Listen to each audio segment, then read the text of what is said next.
Hello, I'm Brother Tyler, and this is the Book of Mormon Scripture Challenge. Now, if you have not noticed the mass amount of false prophets from 2020, then you've been living in a box. They are so numerous, it was hard to even turn on the TV without even seeing a false prophet last year. Now, they were ranging from all sorts of prophecies from before COVID, predicting that stadiums would be filled, predictions that COVID would end sooner than they did, predictions about the political world, and in the end, they all had prophecies that failed. The real amazing thing about all these false prophets is, even after all these false prophecies, no one turns away. No one stops to listen to him. Everyone keeps following after him.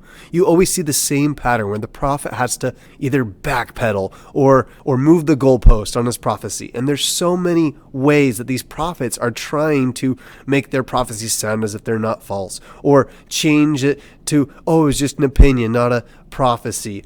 And in the end, no one seems to care, or no one seems to fall away from these false prophets. In the scriptures, it tells us that, "And if thou say in thy heart, how shall we know the word which the Lord hath not spoken?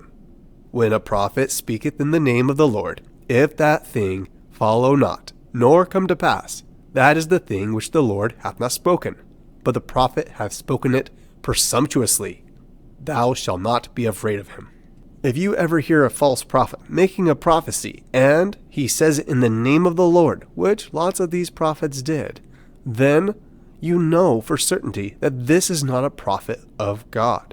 It's a test that was set up in the Old Testament so that you could prove to see if a prophet was really a prophet. This still held true even after Christ had come and gone and the apostles were out teaching. Paul, for example, taught many. For example, those in Thessalonica and those in Berea. And while in Thessalonica, he told them, "Despise not prophesyings. Prove all things, hold fast to that which is good, abstain from all appearance of evil." Now, the people in Thessalonica, they were so burned by all the false prophets who had come that they didn't even want anything to do with prophets anymore. And because of that, Paul had to tell them not to despise these prophetic utterances, because there was a proof set up in the scriptures that they could prove a prophet by that which was said already in the scriptures. You can prove a prophet by that which they do.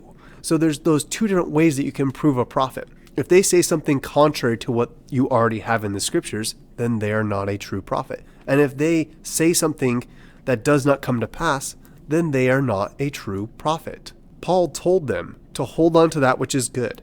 So to prove it, to check the scriptures, and if it's good, hold on to it. But if it is not good, to stay away from it. Likewise, after leaving Thessalonica, Paul then taught those in Berea, and he commended them, saying, "These are more noble than those in Thessalonica, in that they received the word with all readiness of mind, and searched the scriptures daily, whether those things were true." God does not want us to be deceived. I just have to say, I am so very grateful that our prophet, Russell M. Nelson, it has not been like the prophets that we have seen in 2020. The prophets of our church don't stick their nose into politics and have encouraged us members to educate ourselves and make the best decisions we can on that matter. Likewise, they don't make prophecies about things that are going on, trying to prove themselves a prophet. Instead, they spend their time trying to edify the people, trying to help us be educated.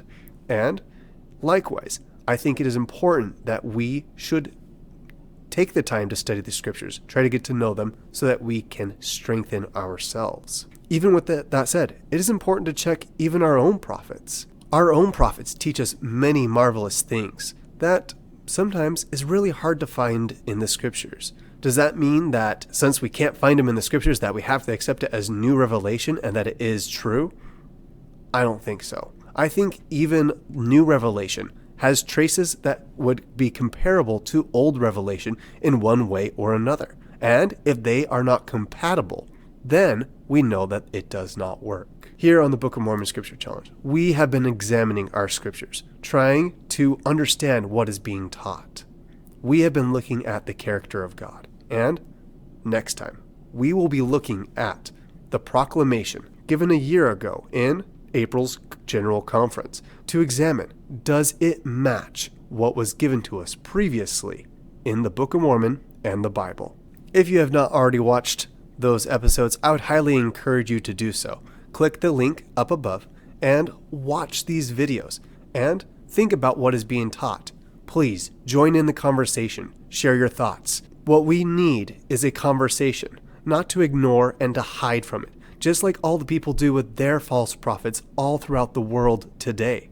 Please be active. Participate in proving these things to be true.